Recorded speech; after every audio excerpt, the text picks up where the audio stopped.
Buenos días, mi nombre es Luz Dari Peláez Acevedo, estudiante de enfermería de quinto semestre de la Universidad de Pamplona. El día de hoy vamos a realizar la exposición del caso clínico de un paciente con insuficiencia cardíaca congestiva. En primera medida vamos a realizar la presentación del caso clínico. Es un paciente JP, se encuentra hospitalizado en el servicio de urgencias en la cama número 6. Paciente con diagnóstico de insuficiencia cardíaca, en el momento de la valoración se encuentra consciente y orientado, con un marcado incremento del trabajo respiratorio. Acá es importante mencionar diferentes aspectos. Saturación de oxígeno de 83%, quiere decir que el paciente está desaturado. Una presión arterial de 220-155, quiere decir que está presentando una crisis hipertensiva que requiere ser tratada de inmediato, porque de lo contrario podría generar complicaciones a nivel de diferentes órganos como en los riñones, en el cerebro o en el corazón. Una frecuencia cardíaca de 85 pulsaciones por minuto se encuentra entre los parámetros normales, una saturación de una frecuencia respiratoria de 26 respiraciones por minuto, es decir, se encuentra taquipnéico, una ingurgitación yugular que nos indica que hay un aumento de la presión venosa yugular. Ruidos a nivel pulmonar crepitantes diseminados en ambos campos. ¿Qué quiere decir esto? Los ruidos crepitantes son característicos de patologías como la neumonía. Están diseminados en ambos campos, esto quiere decir que se auscultan en ambos pulmones, en todas las áreas del pulmón. Expiración prolongada, hasta las rodillas en miembros inferiores, quiere decir que hay edema grado 3 porque logra llegar hasta las rodillas. Paciente con sonda vesical asistoflow y con glucometría de 580, es decir, unos niveles de glucosa demasiado elevados. Caso clínico, tratamiento farmacológico. Entonces el paciente se encuentra con tratamiento con furosemida, que es un diurético que lo que nos va a ayudar es a disminuir el edema que se está presentando, carvedilol, que es un medicamento que lo vamos a utilizar para la hipertensión y para la insuficiencia cardíaca, digoxina, que es un medicamento que se utiliza para dilatar los ventrículos, esto con el fin de facilitar el flujo de sangre. El ácido acetilsalicílico, en este caso lo vamos a utilizar para disminuir el riesgo de una angina de pecho, un accidente cerebrovascular o un infarto. La atorvastatina, pues en el caso clínico no nos dan un reporte de laboratorio de perfil lipídico, pero se podría suponer que el paciente pues debe tener o probablemente tiene lo que son colesterol, triglicéridos altos, por esta razón se le ordena atorvastatina. Insulina cristalina en infusión intravenosa porque el paciente pues tiene la glicemia demasiado elevada, lo que se pretende es disminuir lo más rápido posible esta glicemia. Nitroglicerina, en este caso lo utilizamos en la crisis hipertensiva que está presentando el paciente. Claritromicina, como lo decía anteriormente, los ruidos crepitantes a nivel pulmonar son característicos de procesos patológicos, de procesos como neumonía. Entonces, por esta razón, pues se le indica la claritromicina al paciente. Y la enoxaparina es un medicamento que se le indica a todo paciente que se encuentre encamado, con poca movilidad, con el fin de prevenir pues algún trombo. En cuanto a los datos subjetivos, entonces el paciente es un paciente masculino de 55 años de edad que ingresa al servicio de urgencias en compañía de familiar. El paciente nos refiere sentir dificultad para respirar, dolor en el pecho, se siente ahogado, siente que le duele mucho la cabeza y además desde hace 3 días le duelen y le pesan demasiado las piernas. En los datos subjetivos es importante mencionar que al paciente se le realiza una anamnesis con el fin pues, de obtener la mayor información posible. Es un paciente que refiere que desde hace 5 años sufre de hipertensión, hace 2 años sufre de insuficiencia cardíaca y hace 3 años de diabetes tipo 2. Se encuentra en tratamiento farmacológico tanto para la hipertensión como para la insuficiencia. Se encuentra con losartán, con carvedilol, con atorvastatina, con furosemida y con metformina para la diabetes. Es un paciente que refiere que sigue las indicaciones médicas en cuanto al tratamiento farmacológico y en cuanto al cuidado de su alimentación. Refiere que consume en gran proporción lo que son frutas, verduras, que no consume casi grasas ni alimentos altos en sal, pero por el contrario sí le gusta tomar mucho gaseosa y pan. Es un paciente que refiere que bebe en promedio un vaso de agua al día, orina en promedio normalmente 6 veces al día, pero en los últimos días ha disminuido la necesidad de ir al baño 2 o 3 veces nada más. En cuanto a la orina, pues es de color amarilla, es clara, tiene un olor característico. En cuanto a la evacuación, refiere que realiza deposiciones una vez al día, todos los días. Las deposiciones son blandas, color café, con olor característico. Refiere que le gusta mucho caminar, pero que ya no puede hacerlo porque se fatiga con facilidad. No ha podido dormir bien los últimos días debido a que presenta mucha dificultad para respirar, pues la mayor parte del tiempo, pero esto aumenta pues en las noches, razón por la que no puede dormir y situación pues que le genera incomodidad y a veces mal humor. Es un paciente que refiere que cuenta con el apoyo incondicional de su familia, considera que tiene una familia muy unida que se preocupa por él. En ocasiones se siente mal por su enfermedad, no le gusta estar enfermo porque no quiere convertirse en una carga para su familia. Últimamente pues ha necesitado ayuda para realizar algunas actividades del cuidado personal, como para bañarse, amarrarse los zapatos y en algunas ocasiones para trasladarse de un lado a otro. No quiere convertirse pues en una carga para su familia, pero es muy piadoso y considera que con la ayuda de Dios, rezándole, pidiéndole, va a poder superar y de manera pues adecuada su proceso de enfermedad. En cuanto a la atención que ha recibido por parte del personal de salud, se siente satisfecho con la atención que ha recibido, no ha presentado náuseas, vómito, ni fiebre en los últimos días. Últimamente pues en los últimos meses no ha presentado caídas. En cuanto al dolor que siente, refiere que el dolor del pecho y de la cabeza empezó hace 3 días de manera leve, pero que fue aumentando con el paso del tiempo.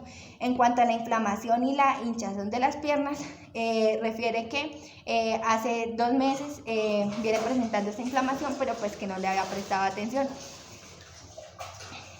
En cuanto a los datos objetivos, entonces encontramos, bueno, es un paciente de biotipo brevilíneo. Al momento de la valoración se encuentra en posición Fowler, con fases de olor, piel café, hidratada, cabello color café, aparentemente limpio y bien implantado. Está consciente, orientado en sus 3 esferas, responde de manera coherente a lo que se le pregunta, maneja un lenguaje articulado, en tono de voz alto. Al momento de la valoración abdominal se evidencia que abdomen simétrico, distendido, tejido adiposo, puntos dolorosos negativos, ascitis positiva, peso, sonidos abdominales normales, sonidos timpánicos, un peso aproximado de 90 kilogramos, una talla de 1.70 centímetros, un índice de masa corporal de 31,14 que nos indica que hay una obesidad tipo 1, un perímetro abdominal pues por encima de los parámetros normales, al igual que el índice de Broca. La glucometría está notoriamente elevada. En cuanto a la valoración pulmonar, entonces se observa el tórax simétrico, movimientos simétricos del tórax durante la respiración. Se observa una respiración abdominal visible y profunda. De la misma manera, pues un marcado incremento del trabajo respiratorio, ruidos respiratorios crepitantes, en ambos campos diseminados, uso de músculos accesorios, una frecuencia cardíaca de 26 respiraciones por minuto, es decir, está taquipnéico y una saturación de 83, que nos indica que el paciente está desaturado. En cuanto a la valoración cardíaca, entonces no se evidencia latido de punta, una frecuencia de 85 pulsaciones por minuto, ingurgitación yugular y una tensión arterial de 220-155. A la valoración vascular periférica, entonces se observa edema en miembros inferiores hasta la rodilla. Es un edema grado 3, con fobia de 3, es una fobia moderada, un llenado capilar mayor a 2 segundos. ¿Qué nos indica esto? Que hay un problema o pues algo a nivel circulatorio está fallando, ¿sí? Acá en cuanto al edema es importante mencionar que a la palpación pues se siente duro, no se logran palpar los pulsos pedios, tampoco se observan los maléolos y pues se observa esta área de piel se observa brillante. En cuanto a la aplicación de escalas, se aplican 2 escalas, escala análoga del dolor que nos indica un puntaje de 10 de 10, es decir, presencia de dolor, y una escala de Braden menor a 13 que nos indica un alto riesgo de úlceras por presión. En cuanto al análisis, los diagnósticos que estableció el médico fueron insuficiencia cardíaca y hipertensión arterial. Los diagnósticos de enfermería que se establecen de acuerdo a la entrevista y al proceso de valoración y pues teniendo en cuenta los datos obtenidos son un patrón respiratorio ineficaz relacionado con una hiperventilación y manifestado por la disnea, la taquipnea y el uso de músculos accesorios. En cuanto otro diagnóstico es la disminución del gasto cardíaco, que está relacionado con una ingurgitación yugular, fatiga, edema, alteración de la presión arterial y un llenado capilar prolongado. La planeación, las actividades de enfermería deben ir orientadas a que, primero, informar al paciente la situación del paciente. En base a esto, pues solicitar al paciente, al médico, la realización de pruebas diagnósticas y pruebas de laboratorio, como cuáles, como PCR, como cuadro hemático, perfil lipídico, pruebas de función renal, troponina y un electrocardiograma. Y pues cualquier prueba que pues me pueda dar información sobre la condición pues más exacta del paciente y cualquier tipo de alteración que se esté presentando. Canalizar una vía de acceso es importante acá que primero pues explicarle al paciente el procedimiento, lograr obtener un consentimiento informado, preparar el material, realizar el procedimiento teniendo en cuenta técnica séptica y el protocolo de la institución. En esta parte también es importante rotular la fecha en que se canaliza al paciente y la fecha en que se debe cambiar el YEICO.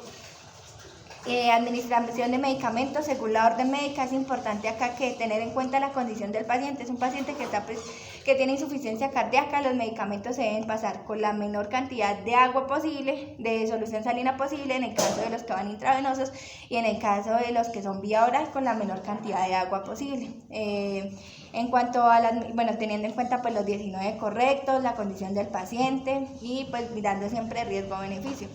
Administración de oxígeno, entonces preparar el equipo, informar al paciente, educarlo sobre los posibles efectos adversos. Acá es muy importante educar al paciente en cuanto a los efectos adversos y en que los puedan identificar de manera oportuna e informar al personal para tomar las medidas necesarias. Control de signos vitales antes y después de administrar medicamentos. Acá, ¿por qué es importante esto? Estamos administrando 3 medicamentos en especial que son de bastante cuidado, lo que es la furosemida, la nitroglicerina y la insulina. ¿Por qué son importantes? Porque un aumento, una administración demasiado elevada de estos medicamentos me puede generar en el paciente complicaciones que también pues van a poner en riesgo su vida. En el caso de la furosemida, si no se tienen en cuenta los signos vitales, en especial la tensión arterial, podemos generar una hipotensión. De la misma manera con la nitroglicerina. En el caso de la insulina, pues lo que podemos generar es una hipoglicemia. Entonces de ahí la importancia de tomar los signos vitales antes y después de administrar los medicamentos. Esto con el fin de que de verificar la cantidad de medicamento que se le debe administrar, que es apropiada, si de pronto el paciente requiera dosis más altas, si de pronto en cuanto a después del medicamento, entonces verificar si el medicamento realmente está siendo efectivo o no, si es necesario aumentar, disminuir las dosis o cambiar el fármaco por otro que de pronto pueda actuar mejor sobre el paciente. Control de glucometría horaria, entonces en cuanto a esto es importante educar al paciente que se le va a realizar, se va a pinchar el dedo pues de manera cada hora para llevar el control de la glicemia. Es importante educarlo sobre que es un proceso, pues de pronto es un procedimiento un poco doloroso, pero que es necesario para su salud, para la recuperación de su salud y pues para prevenir complicaciones. En control de líquidos administrados y eliminados es importante llevar el control, teniendo en cuenta que es un paciente con insuficiencia cardíaca, es necesario, además nos está evidenciando o nos está mostrando que está haciendo una retención de líquidos que se manifiesta en el edema a nivel de los miembros inferiores y a nivel abdominal. Entonces es importante llevar el control de líquidos para verificar si el medicamento en cuanto al diurético que se le está administrando está siendo efectivo o no, y también pues si el paciente está evolucionando pues para mejor o por el contrario pues está causándose más complicaciones. Valorar edema en miembros inferiores y ascitis de manera periódica. Vigilar la saturación de oxígeno con y sin dispositivo de ayuda. Cambios de posición, escala de Braden y lubricar la piel, teniendo en cuenta que es un paciente que al momento que se le aplicó la escala de Braden tiene alto riesgo de úlceras por presión, entonces es importante el cambio de posición, teniendo en cuenta que está presentando dificultad respiratoria, optar por ponerlos en posiciones que faciliten pues la respiración, pero también que eviten pues la presencia o el desarrollo de úlceras por presión. Mantener lubricada la piel del paciente. Solicitar una dieta especial, acá porque el paciente no puede llevar una dieta como cualquier persona, tiene que manejar una dieta hipoglucia, hiposódica, de ahí la importancia de comunicarse de pronto con el personal que se encuentra en la cocina para que en el momento en que se esté entregando pues la comida a los pacientes, a este paciente se le entregue solo alimentación hiposódica, hipoglucia. Educar al paciente y a la familia en cuanto a al proceso de la enfermedad, las complicaciones, el tratamiento, los beneficios del tratamiento, de pronto los efectos adversos que se pueden presentar cada vez que se administre un medicamento para que sepan pues cómo actuar. Esto además también facilita que el paciente se sienta parte de su tratamiento, facilita la recuperación del paciente. Un paciente que entiende y comprende su enfermedad va a saber pues manejar mejor la situación. Las indicaciones y recomendaciones al personal de salud van orientadas a que restricciones hídricas. Es importante tener en cuenta que el paciente tiene insuficiencia cardíaca, si el médico ordena que hay restricción hídrica, seguir las indicaciones. Es un paciente al que no se le pueden administrar grandes cantidades de agua porque lo que vamos a generar es más complicaciones por su patología, debido a que pues, su cuerpo no responde de manera adecuada. Acá es importante mencionar que tanto la insuficiencia cardíaca como la hipertensión arterial pues, pueden ser las causantes de esta presencia de edema y de esta retención de líquidos. ¿Por qué? Porque muy probablemente el paciente pues por lo general los pacientes que tienen hipertensión arterial, que manejan cifras tensionales muy altas, tienden a desarrollar problemas a nivel renal, entonces probablemente sus riñones o su función renal pues no esté o en óptimas condiciones, entonces también por esto la retención de los líquidos, es muy importante tenerlo en cuenta. El balance de líquidos, saber cuánto se le administra, cuánto elimina el paciente para saber si se suspende líquidos, si se disminuyen los líquidos, qué se hace. Estricto control de la administración de los medicamentos, como lo decía, es un paciente que no se le van a administrar los medicamentos como a todos, sino con una restricción. Acá es importante que hay medicamentos, digamos, como la claritromicina que se le está administrando al paciente, que uno de sus efectos adversos es el desarrollo de flebitis química. Entonces, pues es un medicamento que no se puede administrar con poca solución salina, pero pues por la condición del paciente tampoco con grandes cantidades. Entonces, ahí es importante, muy importante tener en cuenta esto. El control de la dieta, como lo decía antes, debe ser una dieta hiposódica, hipoglucia y educar a la familia en que el paciente no puede comer alimentos ni altos en sodio ni altos en azúcar por su patología. Fomentar la educación al paciente y a la familia, como lo decía antes, facilita la adherencia al tratamiento, facilita la participación del paciente y de la familia en el proceso de enfermedad, en el proceso de recuperación y por ende facilita el proceso de recuperación. Cuidado humanizado. Siempre recalcarle al personal de salud, tratar al paciente con empatía, ponerse en los zapatos del otro, con respeto, respetar lo que son las creencias, las culturas, todas estas cosas, ¿sí? Nunca ponerse en discordia con el paciente ni nada por el estilo, sino siempre tratar de educarlo de la mejor manera posible. En cuanto al reporte de eventos adversos, acá es muy importante. Muchas veces no se reportan los eventos que por miedo, porque qué dirán, no, siempre reportar. Si se administra el medicamento mal, informe para tomar medidas porque se puede poner en riesgo la vida del paciente. Y el trabajo en equipo, muy importante. Nunca trabajar cada uno por su lado, sino todos de la mano en pro del bienestar del paciente. Gracias.